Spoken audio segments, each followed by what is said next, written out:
The great thing with a middle movie in a trilogy is its primary role is to deepen, increase the conflict, increase the difficulty for our characters, which is actually, in a movie terms, that's a lot of fun. That means there's a lot of things that happen that you put in the way of the characters, obstacles they have to overcome, and it sort of somehow it just ratchets up in this middle chapter, just as it did in The Two Towers, in a kind of a way that it's like you put the gas pedal on, basically. After the first movie, you say, okay, everybody knows everything they need to know now. We've got 2 more movies. Let's slam on the gas and go for it.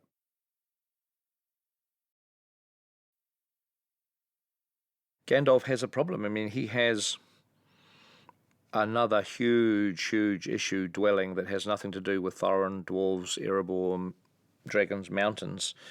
I mean, it ultimately is connected in some way, he discovers, but at the time he doesn't know. But it is an enormous problem that basically threatens all of Middle-earth.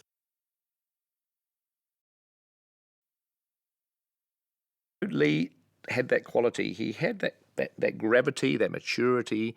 He had a beauty, obviously. He had a sense that he could be 1,000 years old. He could be immortal, but also that he had lived. He had lived a long life. He had seen a lot, and he had been through a lot. And that Lee really brought that feeling to the role.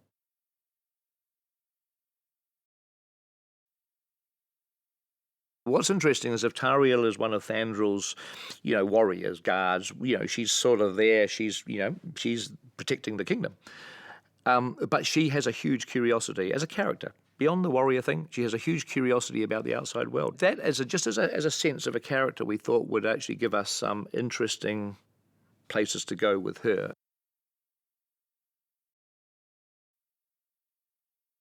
One of the very memorable chapters in the book is the barrels section, where basically Bilbo assists the dwarves in sneaking out of Thandril's realm, the woodland realm, with the use of empty wine barrels.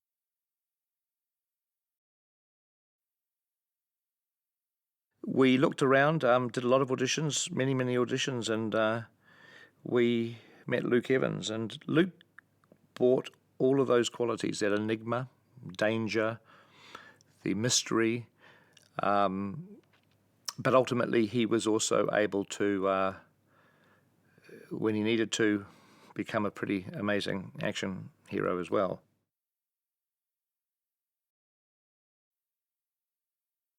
The one thing that I did want with Smaug from the very beginning, the one thing that I actually knew I wanted, I guess, from the very beginning, is to make him huge.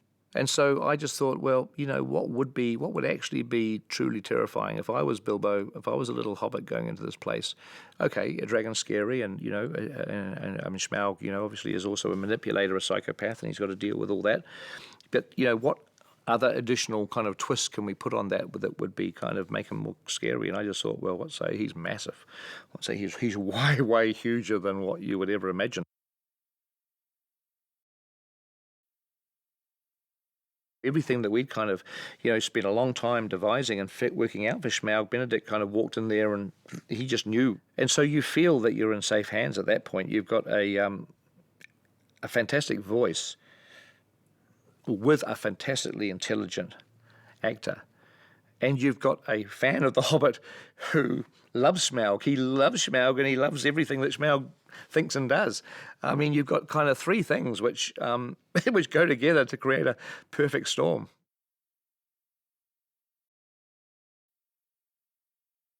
This is a singular journey in which everybody, all the main characters in these stories, develop, and they literally don't end up being the same people at the end as they were at the beginning. And in this movie, the middle movie is the movie where you see some of them start to take on board the pressures and the influences and the dynamics of the story is beginning to steer them, not just narrative wise, but as their characters are being affected by it. And it's that ability to shape a narrative and to actually to push it forward, constantly forward over the first movie, the second movie, and the third movie, that is a real privileged doing a trilogy.